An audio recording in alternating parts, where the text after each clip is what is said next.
Jeffrey Epstein introduced Melania to Donald Trump. Trump was a frequent passenger on Epstein's plane, known as the Lolita Express. And Epstein told author Michael Wolff, the first time he slept with Melania was on my plane. We need to release the Epstein list. That is an important thing. This Epstein sex ring operation, I'm not letting it go ever.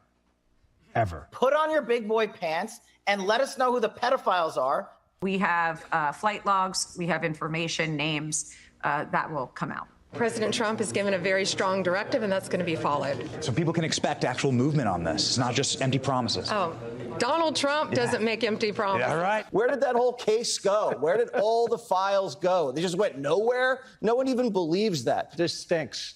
This just reeks. Something is horribly wrong here. Pam Bondi needs to be fired. Would you declassify the 9/11 files? Yeah.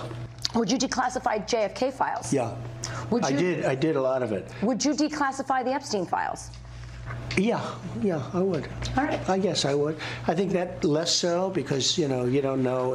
You don't want to affect people's lives if it's phony stuff in there.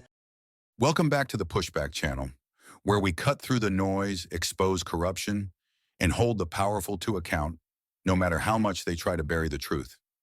Tonight, we dive into the latest Epstein files, and a story that goes deeper than most are willing to tell. Another batch of documents has been released from the Epstein estate: flight logs, financial ledgers, 3 decades of material. And what do we find? The same names circling again and again. Donald Trump's name is there.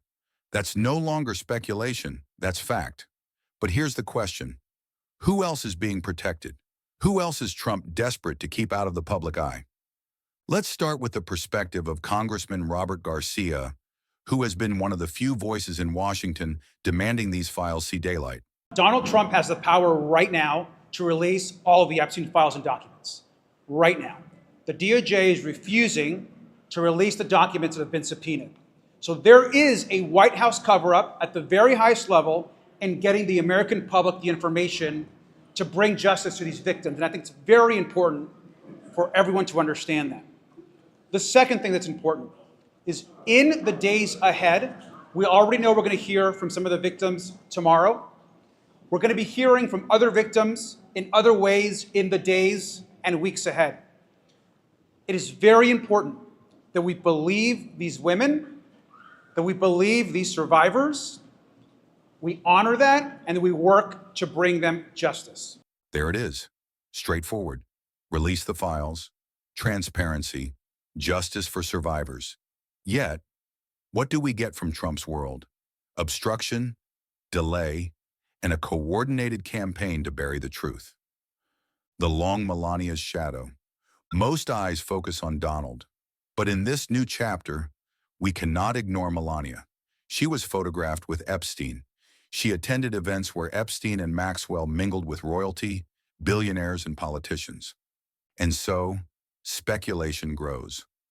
Could Epstein himself have introduced Melania to Donald Trump? Was she part of the network Epstein used to surround himself with women he could control, parade, and exploit? Remember, William Cohan of Vanity Fair claims Epstein introduced Melania to Donald Trump. Trump and Melania were frequent passengers on Epstein private jet known as the Lolita Express. And get this, Epstein told author Michael Wolff that the first time he slept with Melania was on my plane. Jeffrey Epstein introduced Melania to Donald Trump. Trump was a frequent passenger on Epstein's plane, known as the Lolita Express. And Epstein told author Michael Wolff the first time he slept with Melania was on my plane. We don't know the full answer, but the photographs, the party guest lists, the financial ledgers, they all place her in that orbit. That matters, because the story of Donald and Melania's early relationship unfolded within Epstein's social world. And that is exactly why Trump now fights tooth and nail to keep those files locked away. And this is where the Department of Justice comes in. The DOJ was supposed to serve the people. Instead, it has turned into the Department of Shielding Trump. They block the release of suspicious wire transfers linked to Epstein's associates, one for $100,000, another for $250,000. Who received that money? Why was it sent? They refuse to tell us. And while the DOJ stonewalls, Trump's allies deflect. Just look at Kash Patel, questioned directly by Congressman Eric Swalwell about Trump's name in the Epstein files. Watch his evasiveness, his lies, his shielding of Trump, his wanting to be anywhere but that room. The question is simple. Did you tell the Attorney General that Donald Trump's name is in the Epstein files? Yes or no? Why don't you try spelling it out? Yes if you're gonna or mock no, Director? Use the alphabet. Yes or no? No? A, B, C, Director, D, E, F? it sounds like you don't want to tell us. Did you tell the Attorney General that Donald Trump's name was in the Epstein files? Why don't you try serving your constituency by focusing on reducing violent crime in this country and the number of pedophiles that are legally harbored in your sanctuary cities in California? I'll work with you on that. Regular order, Mr. Chairman. I'm the lawsuit gentleman from California. Did you tell the Attorney General that Donald Trump's name is in the Epstein files? Question has been asked and answered. You've not answered it, and we will take your evasiveness as a consciousness of guilt. Did you just see that? Did you watch Patel? Dodging, deflecting, shouting, anything to avoid answering a simple yes or no question.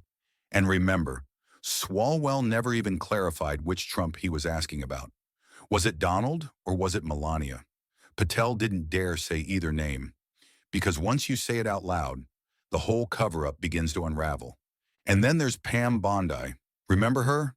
The former Attorney General in Florida during the Epstein sweetheart deal period, promoted to lead the Department of Justice by Trump, who stood before cameras promising transparency. She pledged to fight for the release of Epstein's files. In fact, she told the nation that the files containing the client list was sitting on her desk right now. But once she hitched herself to Trump's wagon, all of that disappeared. No more transparency, no more client list, no more promises kept. Instead, Bondi has become one of Trump's most loyal shields. Let's not even talk about Dan Bongino, who stated in his own podcast, The Dan Bongino Show, and I quote, "This Epstein sex ring thing, I'm not letting it go," ever unquote. He further stated that he will not rest until the Epstein client list is released. But now, after being appointed Deputy FBI Director by Donald Trump, suddenly Bongino tune changed. He went on TV and declared Epstein killed himself. We need to release the Epstein list. That is an important thing. This Epstein sex ring operation, I'm not letting it go ever. Ever. Put on your big boy pants and let us know who the pedophiles are. We have flight logs, we have information, names that will come out. President Trump has given a very strong directive, and that's going to be followed. So people can expect actual movement on this. It's not just empty promises. Oh, Donald Trump doesn't make empty promises. Yeah, right. Where did that whole case go? Where did all the files go? They just went nowhere? No one even believes that. This stinks. This just reeks. Something is horribly wrong here. Pam Bondi needs to be fired. Does anyone see the pattern here? Trump appoints the most vociferous critics of the Epstein saga into high positions. Then suddenly their tune changes. Think about that. So let's call it what it is. Pam Bondi, Kash Patel, the Department of Justice itself have all chosen to protect the Trumps, not the survivors. They have chosen secrecy over justice. Now look at Trump himself. Every attack on prosecutors, every tantrum at rallies, every wild distraction is designed to keep eyes off one thing: Epstein. Because the Epstein scandal is the shadow he cannot outrun. And Melania's role in that shadow may be the one secret he fears most. Congresswoman Jasmine Crockett put it perfectly when she warned what happens if we back down to bullies. Let's listen. As someone who practiced criminal law in Texas, in Arkansas, and in federal courts, I have never seen a case this big. And I did it for literally over 15 years. It's frustrating because we talk about being fiscally responsible and we talk about free speech. And right now, as we're having these discussions, you know who's trying to shut down members from voting in the way that they want to vote? It's the president, who literally said he would look at anyone who decided that they were going to vote to release the Epstein files as hostile. That sounds like a threat. as it relates to all First Amendment protections, in addition to the fact that it's literally contravening our constitutional duty that we swore an oath to, because we don't swear to an orange king. Instead, we have sworn an oath to the Constitution, and we were elected to represent the people that elected us. Thank you so much. That's the point. Stand up. Don't bend. Because this is bigger than Trump's political games. This is about whether powerful men and women can bury their past forever. Even when that past is entangled with Epstein, the survivors deserve justice. The American people deserve the truth. Release the files. Stop protecting the powerful. Stop shielding Trump. And stop shielding Melania. That's it for tonight's pushback. If you're still with us, I would like to ask for a big favor. Hit subscribe, tap the like button, and drop a comments to show your support for the survivors and for truth. Thank you for watching. Thank you for listening. Stay vigilant, keep speaking out, and never, ever let them silence you.